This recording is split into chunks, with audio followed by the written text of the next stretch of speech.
do you have the guts to fail? If you don't fail, you're not even trying. To get something you never had, you have to do something you never did. Imagine you're on your deathbed, and standing around your deathbed are the ghosts representing your unfulfilled potential. The ghost of the ideas you never acted on. The ghost of the talents you didn't use. And they're standing around your bed, angry, disappointed, and upset. They say, we came to you because you could have brought us to life, they say. And now we have to go to the grave together. So I ask you today, how many ghosts are going to be around your bed when your time comes? I'm sure people have told you to make sure you have something to fall back on. Make sure you got something to fall back on, honey. But I never understood that concept. If I'm going to fall, I don't want to fall back on anything except my faith. I want to fall forward. Reggie Jackson struck out 2,600 times in his career, the most in the history of baseball. But you don't hear about the strikeouts. People remember the home runs. Fall forward. Thomas Edison conducted 1,000 failed experiments because the 1,001st was the light bulb. Fall forward. Every failed experiment is one step closer to success. Dreams without goals are just dreams, and they ultimately fuel disappointment. So have dreams, but have goals. Life goals, yearly goals, monthly goals, daily goals. In order to achieve your goals, you must apply discipline and consistency. You have to work at it every day. You have to plan every day. Hard work works. Small minds discuss other people. Gossip. Good minds discuss events. Great minds discuss ideas. Without commitment, you'll never start. But more importantly, without consistency, you'll never finish. Keep working, keep striving, never give up, fall down 7 times, get up 8. Ease is a greater threat to progress than hardship. So, keep moving, keep growing, keep learning. See you at work. One of the most important lessons in life that you should know is to remember to have an attitude of gratitude, of humility. Understand where the gift comes from. It's not mine, it's been given to me.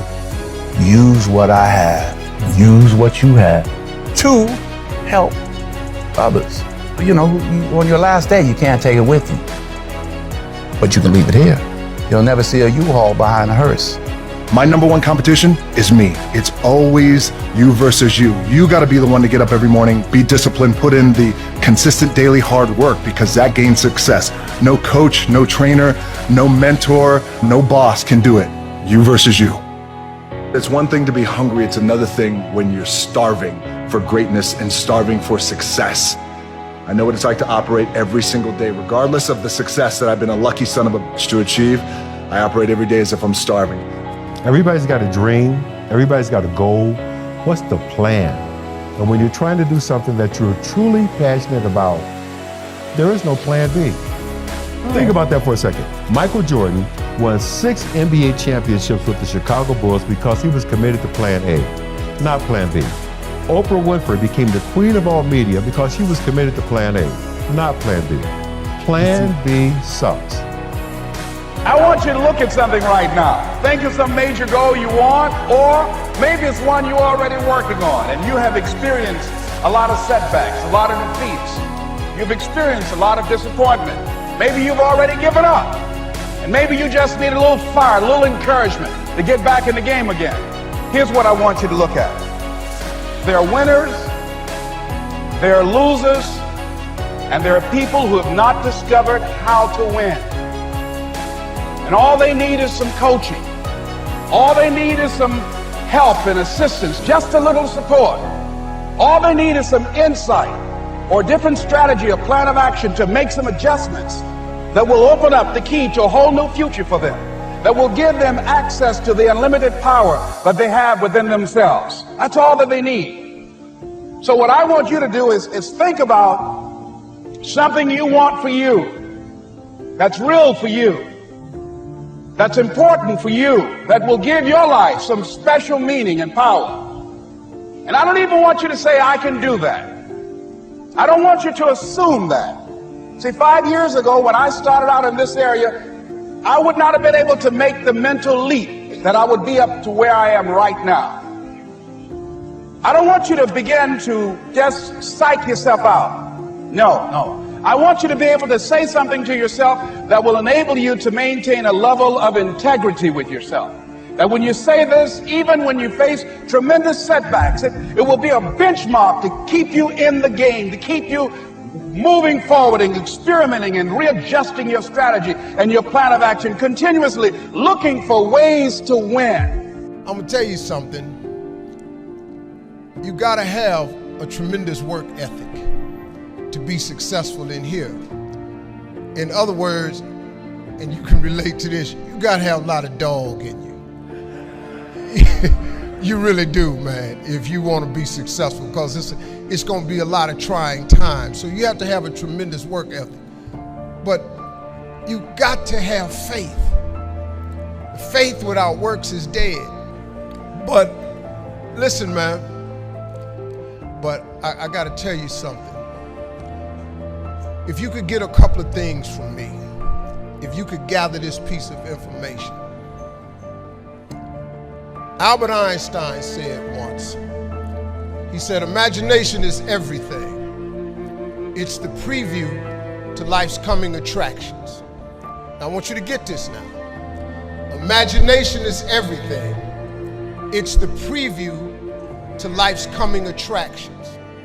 Because if you think about it, everything you have, everything we have in this world, somebody imagined it. It's your imagination is tremendous.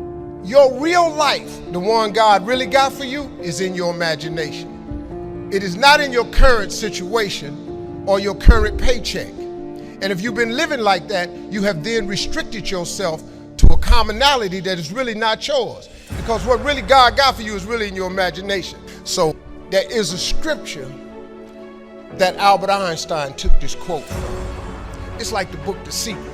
The Secret is one of the top-selling motivational books ever. But if you read the book The Secret, it's all biblical.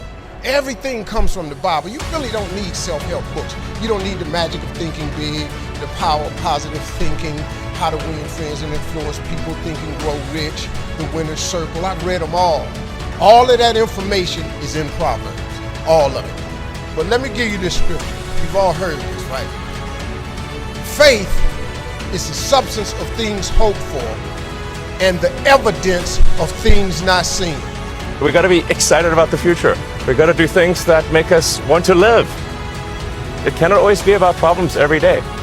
I mean, do you want to wake up every morning and everything's just a problem? Well, what inspires you and what makes you excited about the future? There's got to be some things like that.